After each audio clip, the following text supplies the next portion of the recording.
Welcome, I'm Lloyd and this is the Dressing Gown Diary Round 2 preview, but first we're going to wrap up what happened in Round 1. It started with a bang in Paris with Antoine Dupont back, showing exactly why he is one of the world's best players. You can debate whether he is the best, but it was an exceptional performance as Wales were zeroed and France ran out 43 points to 0. They left a lot of points out there. It actually looked quite encouraging for the first 15 minutes as Wales seemed to string a few things together, but then France just opened up and it was men against boys.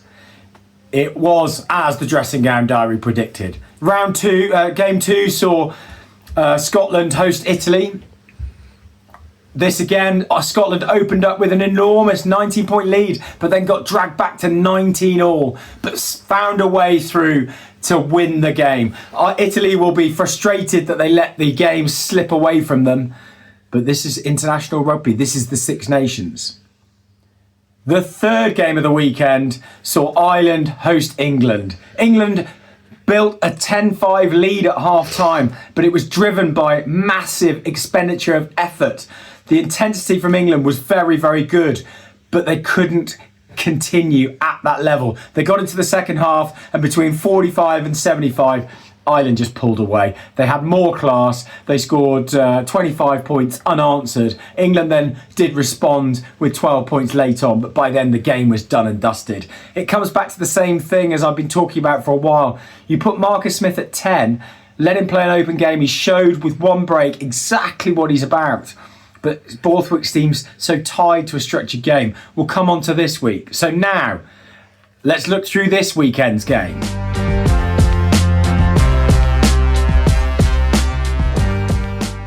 First, we have Italy hosting Wales at 2:15 tomorrow on Saturday. This is already termed the wooden spoon knockout game. Faletau is back for Wales. He's missed the last 13 games, which Wales have lost. So hopefully he might be a good luck charm. He last played against Georgia, which was Wales' last win.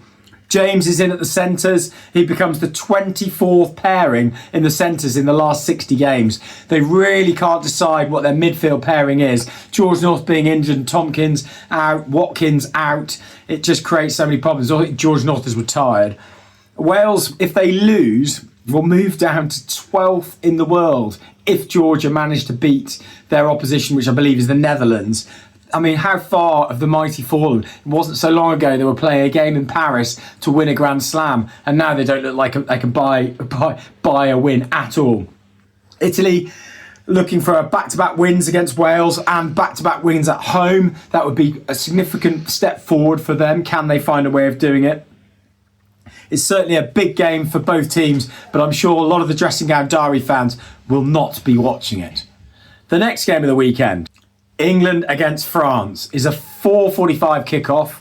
This is a massive game for both teams for different reasons. England have decided to go with Finn Smith at 10, which will offer a structured game, but they're so desperate to squeeze Marcus Smith in, they've got him in at 15. It raises concerns for me. France are going to have a very, very strong kicking game. So can they find a way to deal with that? Freddie Stewart under the high ball is strong. Will Marcus Smith be the same? Pinot is back for France, and Jalabert steps in for Intermac, who's suspended following his shoulder red card against Wales.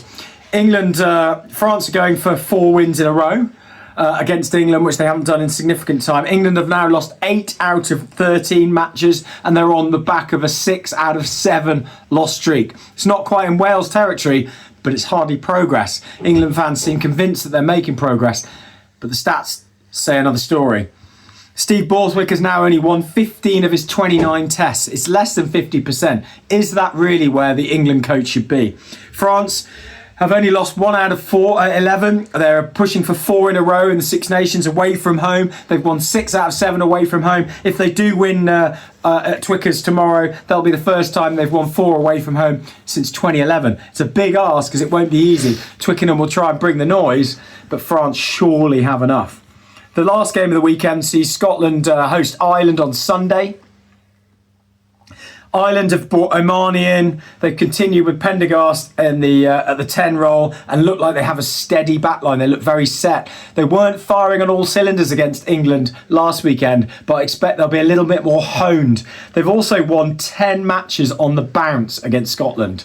This is a big test. Scotland go into this, I think, with a psychological burden. As Southers always tells me, well, they're just their big cousins and they just always beat us.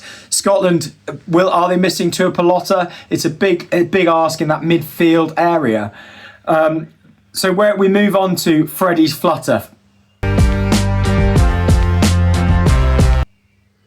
Freddie's flutter this weekend. I fancy Ireland to really put the points to squeeze on Scotland.